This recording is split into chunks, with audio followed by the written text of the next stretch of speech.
This is Where We Live from Connecticut Public Radio. I'm Lucy Nalpathanchel. More than a decade ago, the city of New Haven was one of the first American cities to create a resident ID card with the intent of sending a message to undocumented immigrants that they're welcome to live in the Elm City. But even in the 1990s, other cities in the U.S. began implementing informal practices to help immigrants integrate. Coming up, we'll talk with Trinity professor Abigail Fisher-Williamson about her research into several municipalities that enacted policies to accommodate immigrants. What have been the effects? We'll find out. First, attention on the nation's immigration system largely centers on the southern border. Most recently, President Trump's desire to build a border wall has led to the longest federal government shutdown in U.S. history. 34 days and counting. But there have been other immigration policy changes that have occurred during his time in office. Today we're going to focus on some of them and ask experts if these challenges have done anything to fix an immigration system that has been called broken for decades. Now, do you support the president's actions? Tell us why or why not by joining the conversation, 860-275-7266. You can find us on Facebook and Twitter at Where We Live. I want to welcome our first guest into the studio, Cara Hart, Associate Attorney for Leet, Costo, and Wisner, LLP. That's an immigration law firm in Hartford. Cara, welcome to our show. Good morning. Thank you, Lucy. I should say you've been an immigration attorney for many years. I'm curious, when we talk about the immigration system, much attention on undocumented immigrants in the U.S.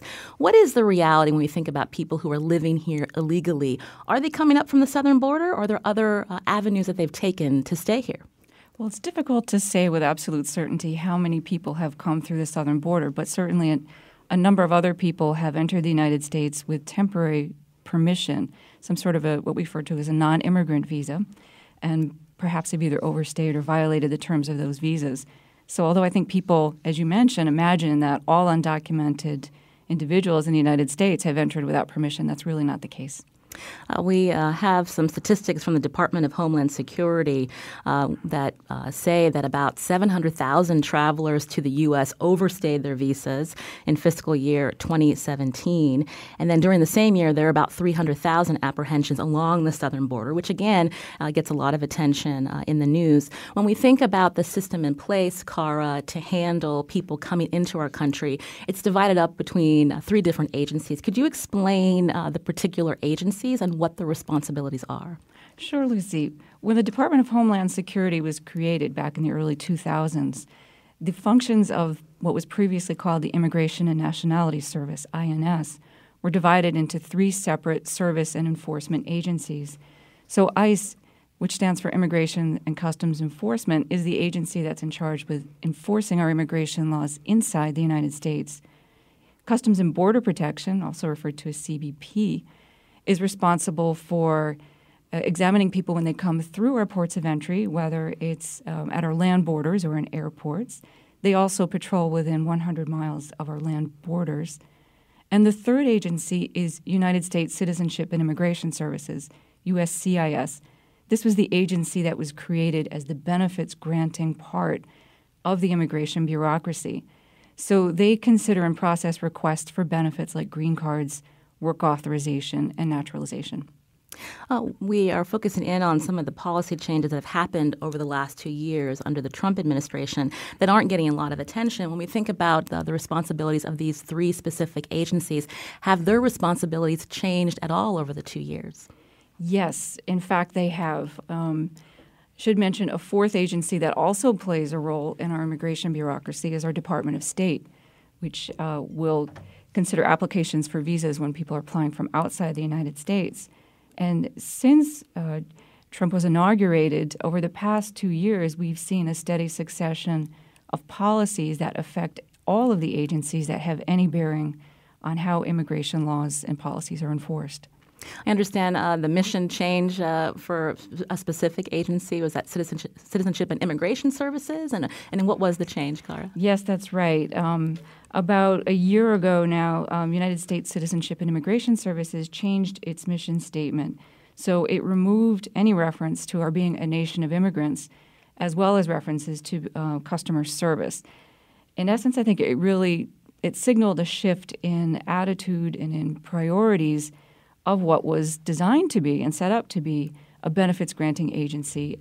Now by all accounts, plays a larger role in immigration enforcement, perhaps, than in the past. You've mentioned bureaucracy a couple of times. When we hear the word bureaucracy, we think often of a system that takes a long time to get work done, given the fact that there have been changes and now this federal shutdown that's going on for 34 days. How has the system been further burdened, so to speak? Well, I think the greatest burden has fallen on our immigration courts, which fall under another agency, the Department of Justice.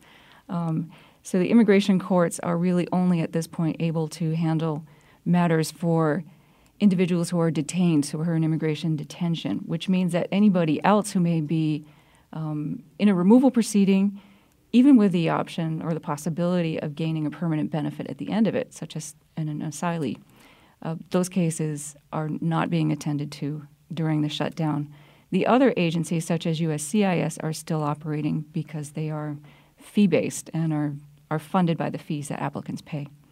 Coming up, we're going to talk more about immigration courts with John Bauer, who's clinical professor of law at UConn Law School. But I wanted you, Cara, to walk us through some of the policy changes that haven't got a lot of attention. When President Trump was first elected, a lot of attention on the ban on certain Muslim countries. But I'm curious, when we think about refugees that are trying to come in, whether from the southern border or from overseas, how have those numbers changed? Well, refugee admissions are cut in about half in the past year. And that's been a conscious decision by the administration to admit fewer refugees. There have also been other changes with respect to vulnerable populations who may be eligible for humanitarian benefits, such as DACA holders. The administration is still working to end that program.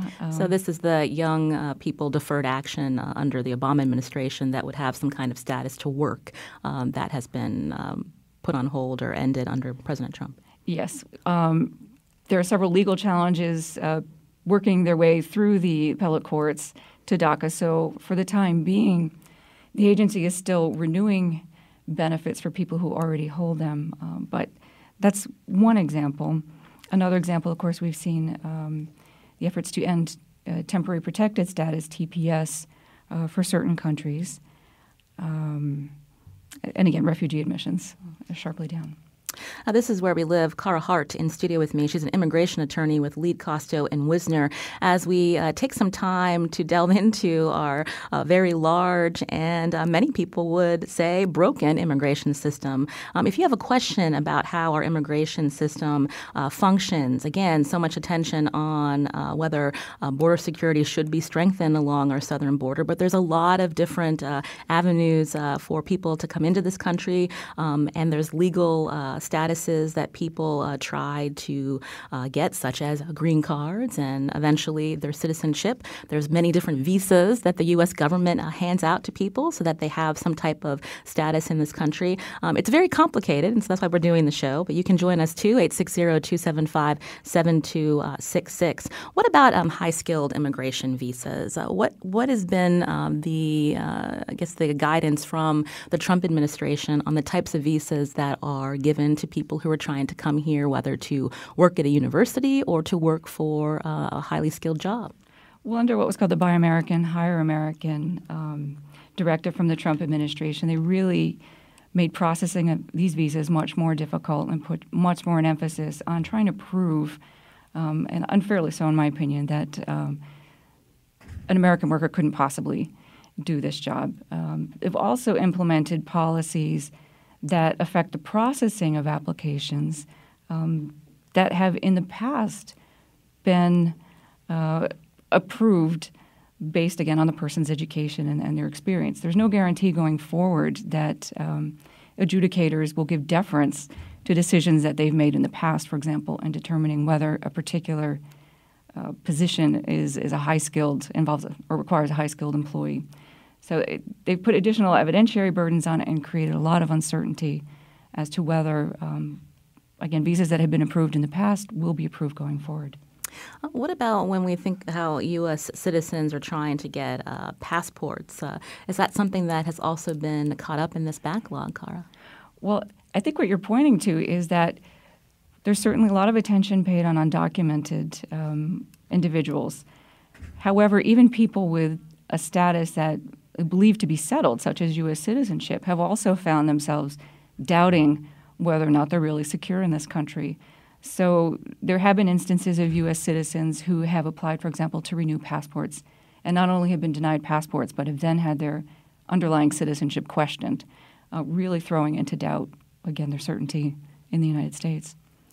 There is criticism on one side with some of these changes that President Trump and his administration have put in place. But there's also this other side who have supported President Trump, who believe that there should be more limitations on who's able to come into this country. I mean, how do you respond to listeners who may be listening now who don't see a problem with these changes? Mm-hmm. Well, I think, first of all, our immigration enforcement policies have to be just. They have to be fair. They have to comport with our values of due process in the United States. And I think also in the processing of applications, it's important that they be processed in a fair and equitable way. So what feels incredibly unfair at times is when someone has submitted an application and all of a sudden the rules change midstream. The effects of having an application denied can also be changed. Another policy that has been announced and is being implemented piece by piece is referred to as a notice to appear policy. A notice to appear is a document that essentially begins removal proceedings. In the past, USCIS has had the authority to issue a notice to appear upon denying a document to someone. However, this new policy really takes that discretion away from them and directs them to issue these notices to appear when it's determined that if a benefit is denied, that the person does not have authorization to remain in the U.S. So at the outset, someone may make a decision about whether it's really in this person's benefit or even in the benefit of a company to sponsor someone for an immigration benefit. But when the rules change midstream, again, it creates a lot of uncertainty and, in my opinion, great unfairness. You can join our conversation as we talk more about the U.S. immigration system. The number 860-275-7266. You can also find us on Facebook and Twitter at Where We Live. When we think about the President Trump administration, again, lots of different policy changes coming down. But under President Obama, there was also increased enforcement and deportation proceedings. And I'm just wondering how you can compare and contrast what was done under the Obama administration to what we're seeing now with the Trump administration. Well, you're right that under President Obama, we really had historically the highest numbers of removals or deportations in the United States. The difference, though, is that under the Obama administration, they had issued several memorandum or several policies that created thoughtful, targeted priorities for the people that would be removed from the United States. This falls under a doctrine or what's referred to as prosecutorial discretion. Whether it's criminal court or immigration court, government officials know they have limited resources to accomplish the work of their particular agency. And so in exercising prosecutorial discretion, they'll make choices about which types of cases will reap the greatest benefit to public safety. So, for example, the Obama administration had set out very clear policies concerning who would be removed. So it could be people who pose a threat to national security, people with criminal convictions for violent crimes, people who had been previously removed from the United States. But what we saw shortly after the inauguration of President Trump was that he rescinded these policies and essentially sent the message that everybody's a priority. And when everybody's a priority, not only does everybody feel even more unsafe or insecure in the United States in their position, it's hard to know whether or not our dollars are being used wisely to remove the people who really pose a threat to public safety. What responsibility should Congress have when we think about our immigration system? Again, the term immigration reform has come up for decades now. There always seems to be an impasse on the types of actions that Congress wants to take. It's a give and take between the president and Congress. And I'm just curious, when we think about this idea of reforming our immigration system, what does that really look like? Is it attainable? It's a large undertaking. I won't deny it. But I think in talking about what's referred to as comprehensive immigration reform, you realize that when you tinker with one part of the system, whether it's the benefits granting part or the enforcement part of the system, if you only look at that portion of it, you'll have unintended stresses and consequences in other areas. So for many years, what attorneys and advocates have promoted is a form of immigration that would really look not only at immigration enforcement, but also at future flows of individuals and possible paths to legalization for folks who are already here. It is difficult, but I think important. You can join our conversation, 860-275-7266. My guest, Cara Hart, Associate Attorney for Leet, Costo, and Wisner. Jennifer is calling from Madison. Jennifer, go ahead. Hi. I was just wondering, Ms. Hart had commented on people who are supporting President Trump and his anti-immigrant policies. If she could speak to how or if immigrants who come to this country on the professional visas, how they might help U.S. citizens on the one hand. On the other hand, President Trump talks a lot about how the immigrants who come here are criminals. Are there any statistics or information about the rate of criminality of U.S. citizens versus the immigrants? Good questions, Jennifer. So, Cara, did you want to respond? Yes, I think studies show that immigrants commit crimes in far less frequently than native-born U.S. citizens. And as to your first question about how immigrants may contribute to the society in the U.S., in many instances, for example, in looking at employment-based immigration, in order for an employer to sponsor an immigrant for a permanent benefit, for a green card, we have to prove that there are no qualified eligible U.S. workers available to do that particular job. So we'll see, for example, businesses that, whether it's healthcare or manufacturing, who really come to rely on the skills and the expertise of immigrants in order to run their businesses, serve their U.S. customers, and support the local economy. You can join our conversation again. This is Where We Live. I'm Lucy Nalpathanchil. Here's the number, 860-275-7266. Coming up, we're going to learn more about the role of federal immigration courts and what's changed under the Trump administration. Also, more on how courts have been impacted by the federal government shutdown. And we want to hear from you, too. Have you had experience with our immigration system? How has it worked or not worked for you? Join us again, 860-275-7266. Find us on Facebook and Twitter at Where We Live.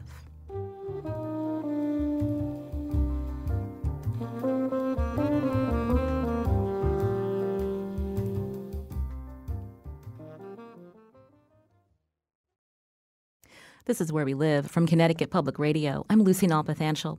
We've been learning about several immigration policy changes that have happened under the Trump administration with my guest today, Cara Hart, a longtime immigration attorney who now practices with firm Leet, Costo, and Wisner in Hartford. Now, we wanted to also give time for our listeners to ask questions about our fairly complicated immigration system. Also talk about your experiences. The number 860-275-7266. Max is calling from Southington. Max, go ahead. Yeah, hi. I'm an immigrant by myself, and I have over 10 years of experience with the immigration system in the U.S. I came here as a highly skilled worker, L1 visa. And, over the years, what I experienced is that it's sometimes harder to be legal than illegal. When you are trying to renew your visa, you apply for the different processes, you visit offices. It just takes time. It's wasted time from work, from life, costs money. And if you're illegal, it's mind-boggling, but you can still apply for some benefits. And that is something where I think the focus of the reform should happen. And that people that are meant to be here in the country are being treated as welcomed. And, the ones that should not should have either a way to become legal or just leave. And, that's in my opinion, simple as that. An additional comment for skilled workers.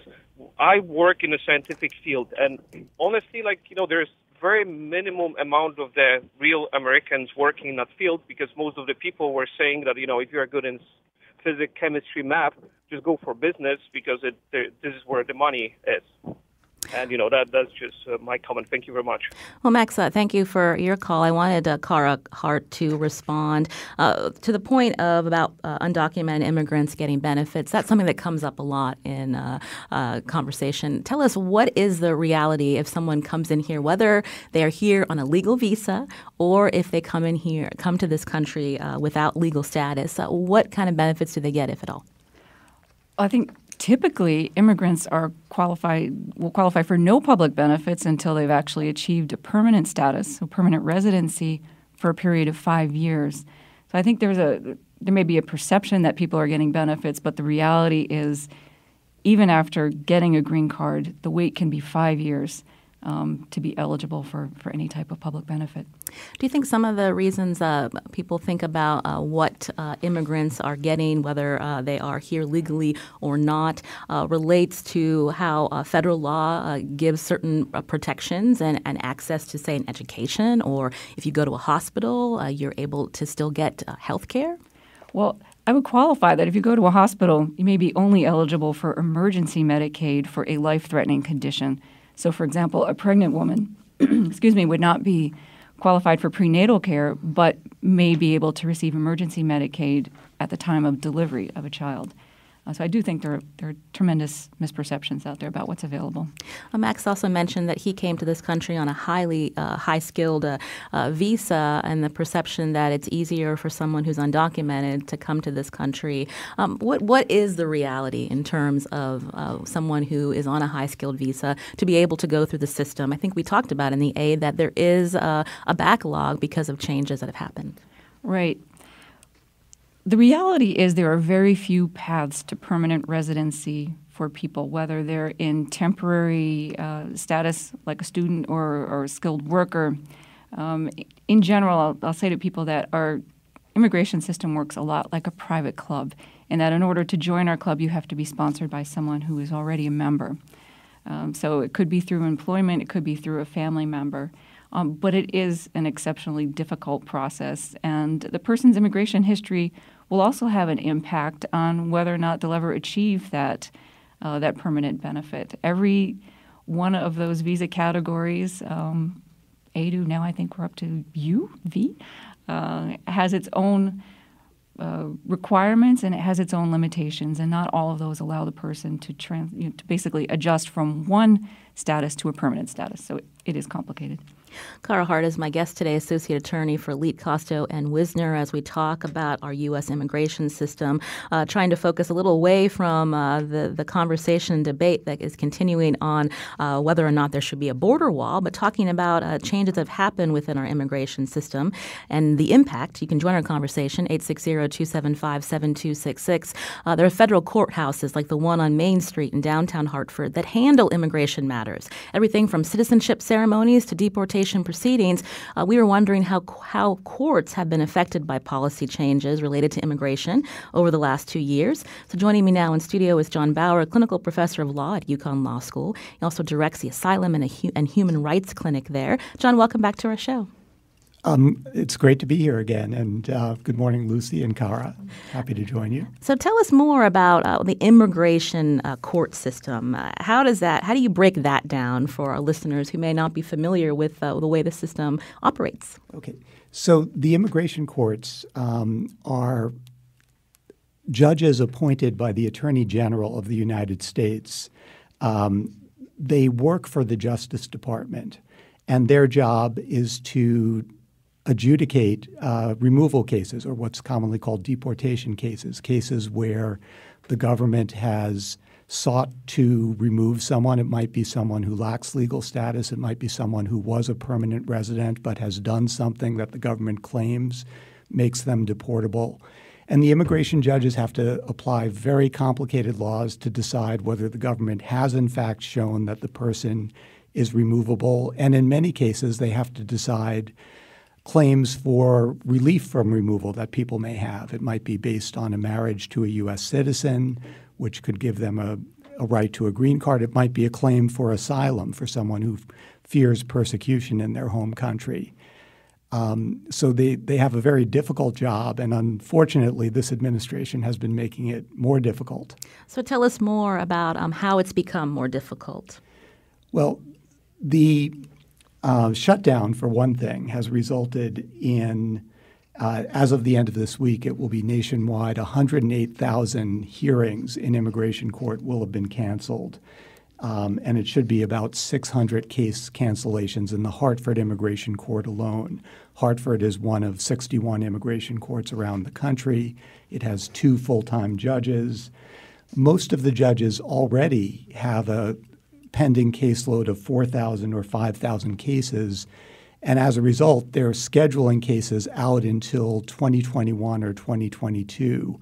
So there are already long delays in having these cases heard, which is bad both for the government in terms of enforcing immigration laws against people who have no defense, and it's bad for people who do have a legitimate claim to asylum or other kinds of immigration relief. Did you say that one particular immigration judge has a caseload of 4,000 cases? Yes, that's the average for immigration judges around the country.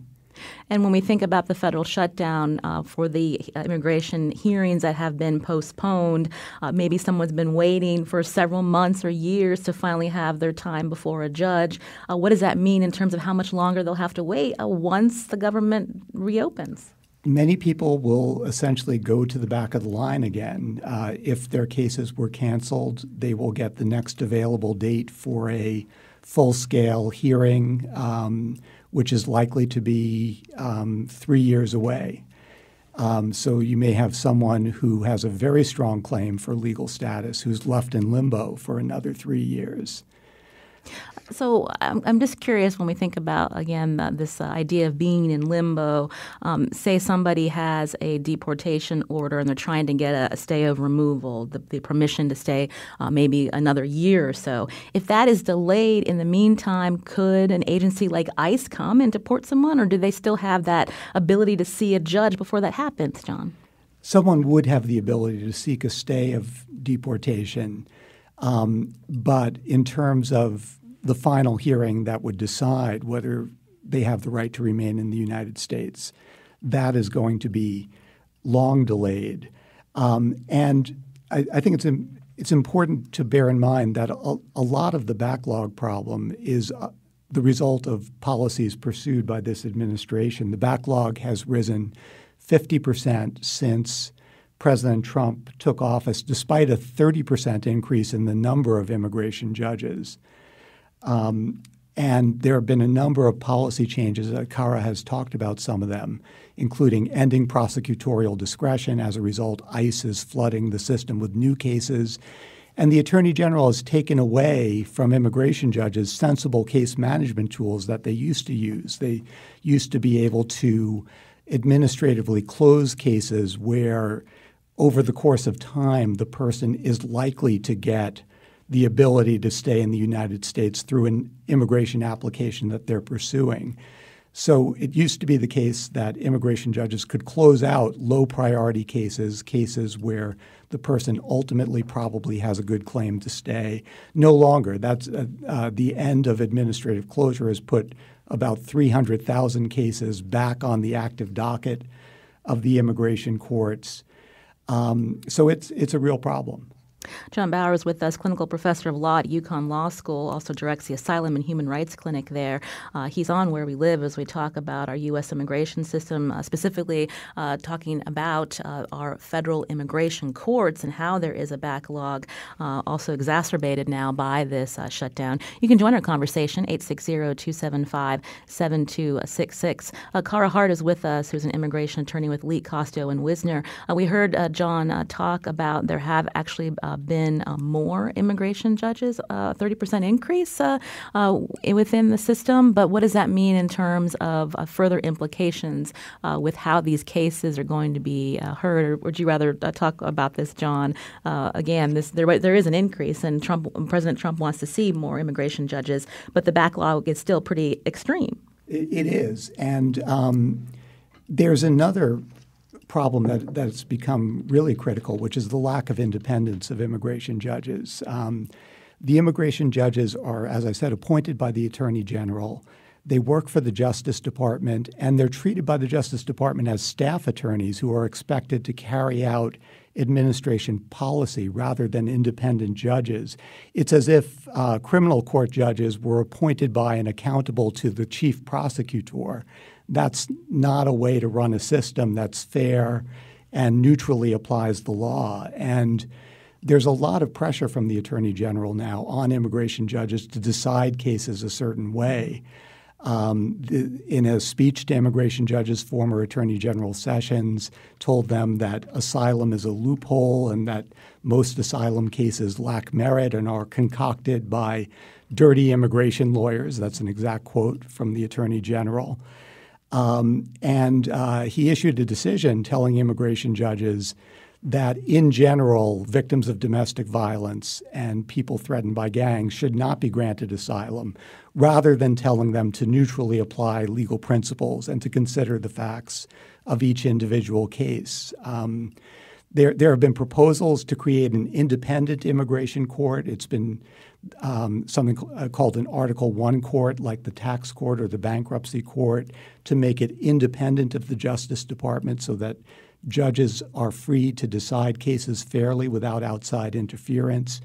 The Union of Immigration Judges has strongly supported that, as have the American Bar Association and the Federal Bar Association. So there's a real need for structural reform in the immigration courts. When we think about our congressional delegation, John, some of the concerns and issues that are popping up within the system, is that being addressed by our congressional delegation? Our congressional delegation, through their staff in Connecticut, does a tremendous job of working with individuals who have run into problems in dealing with the immigration bureaucracy. So often they can troubleshoot applications that have gotten lost in the system. And I think across the board, our congressional delegation in both the House and the Senate are strong advocates of comprehensive immigration reform in ways that would both beef up enforcement where that's needed and offer a path to legalization and citizenship for people who have been in the United States for a long time. There's been a lot of attention on the border wall costing more than $5 billion. How much funding would it cost to make the immigration court system more robust to handle these cases, John? Not to put you on the spot. There's a need for more immigration judges, and I think Congress is ready to appropriate money for more immigration judges. But more immigration judges alone isn't the answer. The system needs to be rationalized. The immigration judges need to, again, be able to use case management tools that they used in the past, like being able to prioritize cases, close out low-priority cases, and focus on the most pressing issues. So, I think without cost, a lot can be done to improve the system. And Congress is ready to spend money to increase the number of immigration judges. What has that done to morale within the immigration system, from the judges to the immigration attorneys that are there representing their clients? I don't want to speak for them, but Cara, can you talk about the system? Well, I understand from reports that morale, even among immigration judges, coming from their union reports, is that they're definitely feeling the pressure. They've also had imposed on them case quotas as part of their performance measures. So not only are they facing, crushing numbers of cases, they're being pressured to decide them more quickly. Yeah, just to elaborate on that, they've been told they should close out 700 cases a year. And the only way to do that, in many cases, would be to not give people full hearings and just become like a deportation machine. And judges don't want to do that. They want to afford due process. But they're facing a lot of pressure from, and that's why they need independence from the Justice Department. We're talking about changes within the U.S. immigration system over the last 2 years with the change to the Trump administration. You can join our conversation here on Where We Live, 860-275-7266. My guest today, Cara Hart, Associate Attorney for Leet, Costo, and Wisner. Also, John Bauer, Clinical Professor of Law at UConn Law School. Catherine's calling from Orange. Catherine, go ahead with your question or comment. Catherine, are you there? Oh, I don't think Catherine can hear me. But in terms of what we've been discussing, moving forward, again, so much attention on whether or not there should be a border wall. I'm just curious what your thoughts are in how this can be moved forward to the benefit of the system and the people that are trying to get the process through, because we keep hearing so often about comprehensive immigration reform needing to happen. But I'm just curious in terms of the next steps, like how can we get there? Cara, I'll start with you. It's a difficult question. I think first of all the government needs to reopen. Really, nothing can move forward without that happening first. Most of the policy changes, really all of the policy changes that we have been talking about, have happened at an agency level. So without Congress acting, the agencies have made sweeping decisions about how they will interpret laws and how they will carry out their functions. So until Congress acts, I think this is what we can expect to see, that the agencies will continue to sort of carry the ball and make decisions for better or for worse. Well, I want to thank Cara Hart for joining us today for some perspective of how the system is working. Cara, thank you. Thank you. Also, I want to thank John Bauer, Clinical Professor of Law at UConn Law School, talking specifically about our federal immigration courts. John, thanks for seeing you. Thank you, Lucy. Coming up, despite political rhetoric and changes to immigration policy on the federal level, how do local towns and cities respond to residents who are new immigrants? We're going to speak with a Trinity College professor who's written a book on that issue. That's right after the break. You can join us, too. Find us on Facebook and Twitter at Where We Live.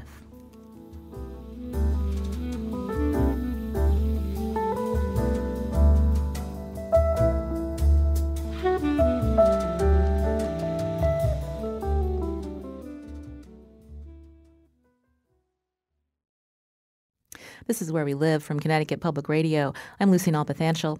You've heard the term sanctuary cities when referring to places like New Haven and Hartford, Connecticut, to San Francisco, California. These municipalities have policies that limit local police from enforcing federal immigration laws. But beyond law enforcement, how do local governments take cues or ignore the federal government when it comes to the way cities and towns respond to their immigrant residents? My next guest has researched this question and more. I want to welcome to the show Abigail Fisher-Williamson, Associate Professor of Political Science and Public Policy and Law at Trinity College. She's author of the book Welcoming New Americans, Local Governments and Immigrant Incorporation. Also, she co-edited The Politics of New Immigrant Destinations. Abby, welcome to our show. Thank you. Glad to be here. So in your book, you look into specific areas of the country that have put in policies starting way back in the 1990s to respond to new residents, immigrants who have come in to their towns or cities. Is this something that is specific to liberal cities, or are we seeing this also in conservative areas of the country? Sure. What I argue in the book is that this is actually something much more pervasive, so that local governments actually tend towards welcoming policies. So in the book, I do a couple of things. So first, I started out back in actually 2003, visiting 4 new immigrant destinations. So these are places where you might think you might have seen the most restrictive responses to immigrants. They were places that had no experience dealing with linguistically different populations, no experience dealing with immigrants in general. And what I was finding in these places was it wasn't the case. I was actually seeing more welcoming responses in these places than I would have expected.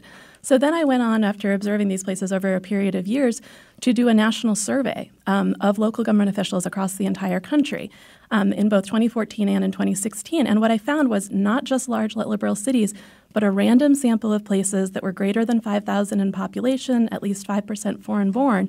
If you look at those places, 4 in 5 of them are implementing some welcoming policies. Only 1 in 5 of them had implemented any sort of restrictive practice. When you talk about welcoming policies, what do you mean? Sure. Well, I should first say, when I say policies, usually these things aren't sort of formal ordinances. So these are more sort of informal practices which might slip below the radar, particularly in our current political environment with some heated rhetoric over immigration. So the three sort of main things that I see local governments doing. The first is really engaging with immigrant communities, and that can happen in a variety of ways. One is pretty simple. So for instance, hosting events or sponsoring events that celebrate diversity or promote intercultural interaction. So I saw this happening in Lewiston, Maine, where there's a new Somali population there. And the local government tried to find low-cost ways that they could sort of encourage interaction and encourage the community to come together to support the newcomers. And so what they did was they hired Vista volunteers. And these Vista volunteers held new neighbor nights that really brought the local communities together. So that's one thing I see, this sort of engaging with immigrant communities. Another very prominent response is including immigrants in decision-making. And I saw this both across the 4 cities that I looked at, and I also see that it happens in nearly half of the immigrant destinations that I surveyed. So for instance, appointing immigrants to local boards and commissions or even to vacant elected positions. And then lastly, of course, providing services to immigrants. And the most common way that this happens is through partnering with a local immigrant organization. So Wausau, Wisconsin, which is one of the cities that I studied, the local government partnered with what's now known as the Hmong American Center to make sure that Hmong refugees were provided with services in ways that were able to help their community advance. You mentioned the heated rhetoric happening in the country, and again, it focuses often on undocumented immigrants and the types of assistance they may be taking from citizens in our country. But when we think about how local municipalities respond to their residents, whether immigrant or native-born, when they think about immigrants, what's the first thing they think about as their contribution? Is it based on what their economic contribution will be, and that's why it's important to help them integrate? So it depends on whether you're talking about local officials or local residents. Let's start with the officials. Okay. So the challenge is that often local officials have quite different incentives from local residents, and that's why I make that distinction. What I find in my book is that local officials, for a couple of reasons, have incentives to support immigrants. They both have legal and economic incentives. So in terms of the economic, they really see immigrants as contributors. They see them as workers, they see them as consumers, they see them as entrepreneurs. And that's in part because local officials are very constrained fiscally. Unlike state and federal government, they don't have as many opportunities to raise taxes. And so they're really looking for innovative ways to do economic development. And as a result, they really see the opportunities that immigrants bring. So they really first see them as contributors. And then secondarily, there are some long-standing signals from the federal government that tell local officials that immigrants are their clients. So for instance, local governments are required to serve immigrants in K through 12 schools, providing English language learning services, and also under civil rights laws, they're required to provide language access in providing municipal services if they have a significant language minority population. So that sort of sends a signal to local governments that immigrants are your clients. So local officials themselves end up seeing immigrants as contributors and clients. You touched on the difference between the local officials and the local residents. So let's talk about that. There is, as you noticed in some of the municipalities that you profiled and researched, that there can be a division between how local residents interpret these new immigrants coming in. Can you talk a little bit about some of the reasons why? Absolutely. So whereas local officials have these incentives that cause them to see immigrants have these sort of positive associations with immigrants as contributors, as clients, local residents don't necessarily have that as their first touch point when they think of immigrants. And in fact, given the heated rhetoric at the national level, as you said before, the first thing that comes to people's heads might be about unauthorized status. I was recently reading that actually a majority of Americans believes that most immigrants are here in undocumented status, and that's simply not the case. If anything, it's a little bit more than a quarter of immigrants. And so the local residents have quite different images of immigrants in their heads. And as a result, when they see local government officials providing services to immigrants, at times this can result in a backlash. Local residents can feel as though local officials are providing some sort of preferential treatment. We have some data from the Pew Center that finds there were 10.7 million unauthorized immigrants in the U.S. in 2016, representing 3% of the total U.S. population. Yes. When we think about some of, again, the debate happening in Washington about the immigration policy, I'm just curious how that then trickles down into particular communities that you've profiled and how that has maybe exacerbated these tensions between local residents and new immigrants. I think Lewiston, Maine was one of the examples. Absolutely. So there's a pretty concrete example from Lewiston, actually. So when President Trump was on the campaign trail, he went to Portland, Maine, and gave a public address. And in that address, he made claims which are not factually true about immigrants being more likely to commit crimes. And then he went on to say, in particular, Maine knows about this because of their Somali population. And in fact, in Lewiston, since the Somali population arrived, crime has fallen quite substantially, actually. And so sort of an interesting thing happened in Lewiston. One is that most local officials, including the mayor, who at times has not been the most supportive of the local Somali population, spoke out against President Trump's comments and said, we don't have a problem here with Somali refugees.